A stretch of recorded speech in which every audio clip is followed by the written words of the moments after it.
In today's video, I will walk you through 5 of my favorite price action strategies, and I'm going to explain the whole thing from entry to trade management to exits, so that by the end of the video, you'll have a comprehensive understanding of what to look for, how to manage your trades, and trade with full confidence. So now let's get into the charts. First of all, I have prepared an advanced fake out strategy, and the reason why I've put it in the beginning is because a lot of traders struggle with failed breakouts or fake outs. So I want to provide some help here. And we're going to break down the charts step by step. And what we are seeing here are different chart phases. We have our regular trending phase here. So we are in an overall uptrend. And then the market goes over into a consolidation where we move sideways. So far so good. This is a very normal behavior. And most trends will unfold in this rhythm between trending phases and consolidations. However, there are some interesting things. We have a very weak failed breakout attempt here at the top. You can see that the market tried to close here above the highs, and actually the market was able to close above the highs with this candle. But the next candle, you can see we have an immediate rejection, and you can see at this large red candle, there's a lot of selling pressure coming into the markets. So this is our first big heads up, but there's more. And when we zoom out, we can see that the market broke out of this base pattern, then rallied and then went over the consolidation. And what we can often find out about patterns is the projected pattern target. So what we do is we measure the size of the pattern. So we take the high of the pattern, which is this resistance area, and we take a look at the last low of the pattern. In this case, I mark this as the last low, and then I measured the distance. And what you'll often see is that on the breakout, the price will keep going for twice the pattern size. Of course, this doesn't work 100% of the times, but it's a good starting point for your analysis. And when you see that the price and the trend has extended the pattern target, so if the price has moved 2 times the size of the pattern, and then you see a consolidation and a failed breakout attempt and a lot of weakness coming into the market, that's then a signal that at this point, a continuation to the upside is not super likely because the price has already done what it's supposed to. But then we can look for signs of a trend possibly reversing. And what you see is that on the breakout out of the pattern, you can see we make the first trend wave and then we go over into the next consolidation. It's always great and helpful when we can analyze and put a horizontal support and resistance level into the consolidation because it just makes everything a little bit more objective. And then we can just follow the price action to see how's the market developing here into the next consolidation. Some traders may have missed the first breakout attempt, or if you're in a short trade, then you could also look for adding to your initial position. But you never want to trade as long as the market is inside of a consolidation. Just like here, when the market was trading inside this consolidation, you really want to sit on your hands and you don't want to do anything until the market has broken out and fully cleared the pattern. And the same is true here. So we keep following the price action. You can see the price is not able to get below the support level. Another thing that we can very nicely see is that the market is now rejecting the pivot. I activated the daily pivot point here, which is this black line, and you can see that the market is rejecting the level. This is a good sign. We are overall now in a premature or early bearish trend since we have rolled over. We keep making lower highs, and the fact that we are here rejecting the pivot is great. Now you can see we're back at the support level, and on the breakout below this area, we would initiate a short trade to either scale into an existing breakout trade or find a new trend following trade. What you can see here is that the first breakout fails, and that's totally fine. You can see here we have a very good support level. The market did try to break out and we failed, and the market was immediately back within the range. You can see we come back into the pivot, we rejected one more time. Since we're overall in a bearish trending scenario, we don't want to look for bullish trades anyway, so we ignore the signal.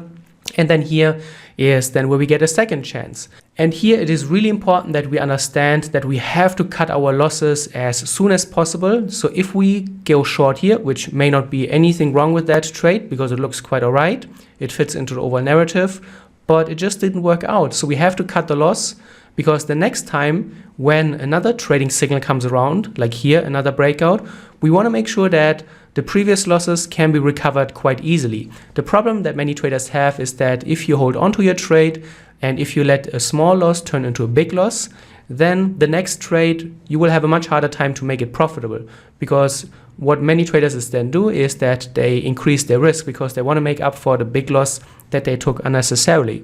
So you want to make sure you cut your losses when they occur as soon as possible, and then on the next attempt you can see we could approach this with a 3-to-1 re-entry.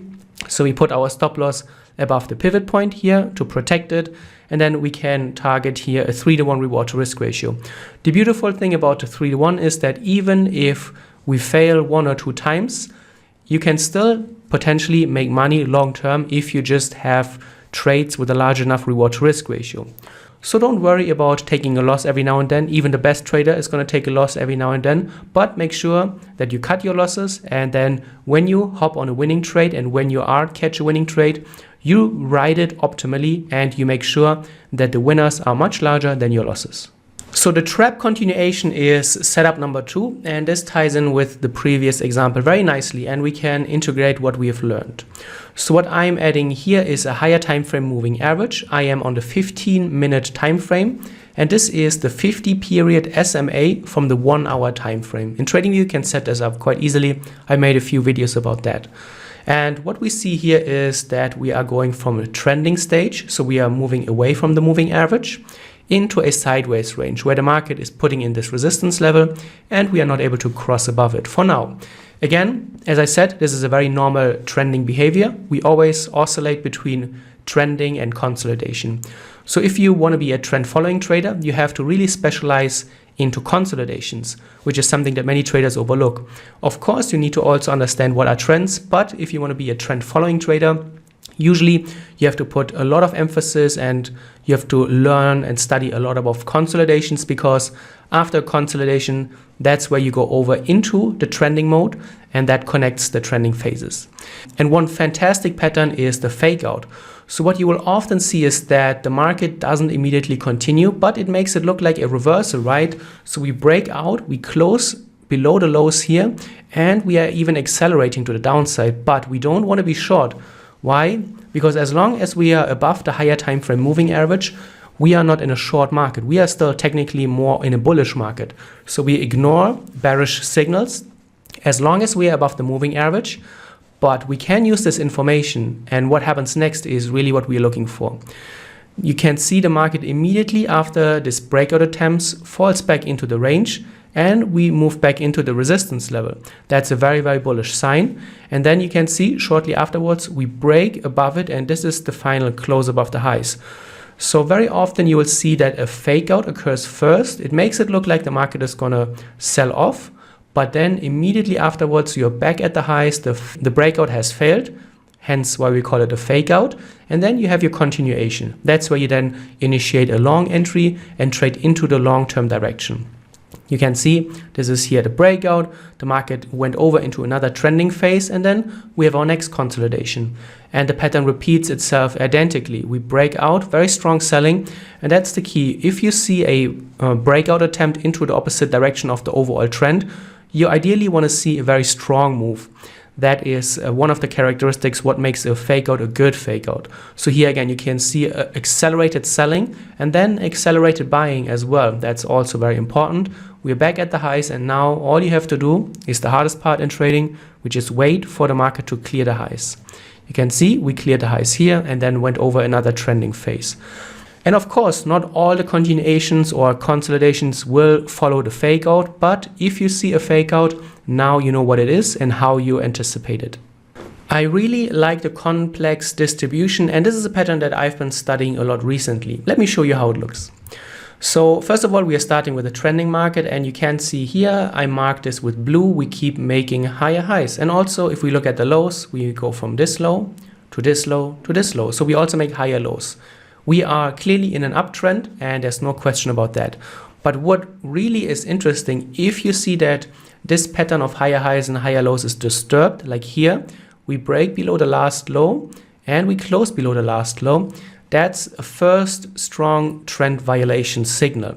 Also, you can see the phase from the top here to this breakout is very strong.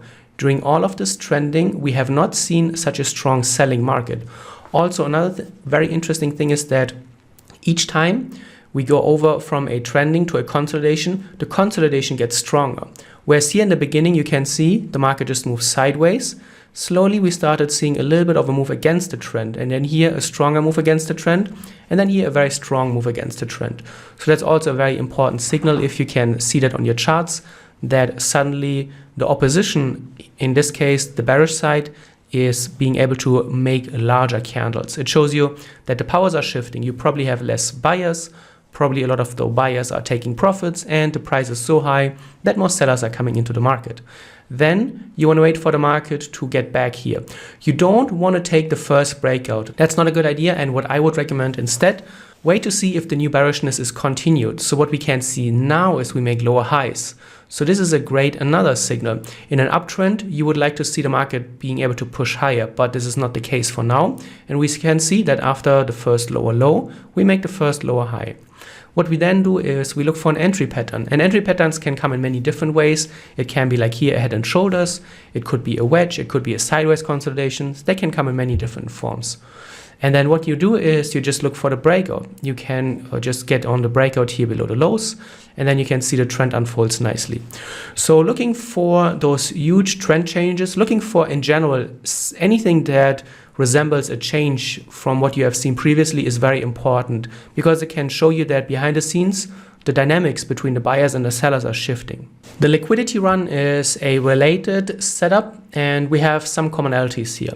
So what we have is, first of all, it's very important that we have, first of all, a very strong trend. So in this case, we have a strong downtrend. And then the downtrend is showing us signs of exhaustion. Like here, you can see the market is not able to go beyond this low. And this was the lowest low. What you can then see is very similar to what I've shown you in the previous example with a complex distribution. We see a very strong push. This push breaks the previous high. At this point, a lot of breakout traders are probably going to get long, either here, or maybe if you are premature, you get in here on the clearing of the highs. And where do breakout traders have their stop loss? Somewhere in this range, right? Maybe some aggressive breakout traders have it here. Other more conservative traders have it a little bit lower. But generally, we have a stop zone here. And what you would like to see is then a push into the stop zone. So you want to see, first of all, a change where the market is finally able to make, first of all, a higher low or a higher high. Also, you want to see that then we have a push back into the pattern, so into the stop zone. And you want to make sure that you still have the concept of, or the component of the higher lows, because that shows you you're still more bullish than bearish. If the stop run would take out the lows here, that would not be a good signal because it shows us too much bearishness. But this is just a slight bearish touch here. You can see we are not able to get even close to the previous lows. We are finding here support in the stop zone, and it seems like we are ticking up higher. What you then do is you look for an entry pattern. Just like in the previous example, I've shown you the head and shoulders. Here, more or less, we have a sideways range. We can very nicely extend this resistance area, and then we can use it for our entry timing. So now we know that we want to be long. We didn't want to be long on the first breakout. We also don't want to be long as the market is moving down. We want to see everything coming together, and then we need the market to clear this high, because that shows us that we are resuming the bullishness. And ideally, you want to see a strong breakout. You can see in this case, we just barely crawled over the level here, and there was not a single strong candle, but you can see afterwards the market moved higher. So this pattern is really worth studying. You find it a lot. This is on the 5-minute time frame. It's a very good lower time frame day trading strategy to study. And now we're taking a look at a very interesting triple tap example. A triple tap is an exhaustion pattern, and what you want to see is, first of all, a trending market. So we have a very strong trend, and then the trend continues, right? The market makes higher highs and higher lows. We move higher, but the price action is very slow. It's also very weak. When we compare the high that we made here, then the high to here is very short distance, and then from point 2 to point 3, the third trend wave is very, very short. So a very different picture from a healthy and strong uptrend. So this is our first signal. We can also add an RSI, 14 period, that's the default setting on the RSI. And you can see that we have a divergence. The price is going higher, whereas the RSI is going lower. Any good triple tap should always have a RSI divergence. If you see a triple tap, but it doesn't have an RSI divergence, then don't trade it. What we also can then do is start creating trading plans. We don't want to be short as long as the market is still in the uptrending scenario. You really want to make sure that you're trading here a breakout below a low. So in that case, you want to see the markets making a lower low. Of course, we could also add the component or the requirement for a complex distribution or a stop run. So we wait for the market to clear the level, maybe come back into the range, and then look for shorts. In this case, what we have is a break and retest. We have the breakout, we pull back into the level, so the previous low is now retested as resistance. We have a little bit of a bearish candle. You can see this is an engulfing candlestick. Our stop loss can be placed here back inside the range. Of course, there's still the possibility of having a liquidity run or a stop run, but if the market takes us out, we can wait for a re-entry. In this case, you can see we can extend our target back to the base of this uptrend. So we have a very nice demand zone target. And you really want to make sure that your target is set above such zones, because there's a high likelihood that the market is going to show some reaction here. And you can see this gives us a very good reward to risk ratio. This is a 3.6 reward to risk ratio. So even if the first entry doesn't work out and we may have to get a re-entry, that's no problem because of the large reward to risk ratio. The winner is 3.6 times larger than the potential loss. So we can't afford to lose every now and then and still potentially end up making money. And you can see what we have here. We have a breakout, retest here. And that's why I keep saying, don't use break-even stops. Don't just move your stop loss to break-even for the sake of break-even. Break-even stops don't work. But what you should be doing instead, move your stop loss to levels where it makes sense. Maybe use a moving average, maybe trail it along the highs and the lows. We use a pivot point, whatever it is, but don't use a break-even stop. And then you can see the market eventually made it here. We overshot the level and the target. That's okay. Sometimes the market will keep going, but what we want to do as traders, we want to take the area and the portion of the trade that is the safest, where we expect the least drawdown, where we expect the least support and resistance, and that way we can make sure that we can have reliable trades time and time again.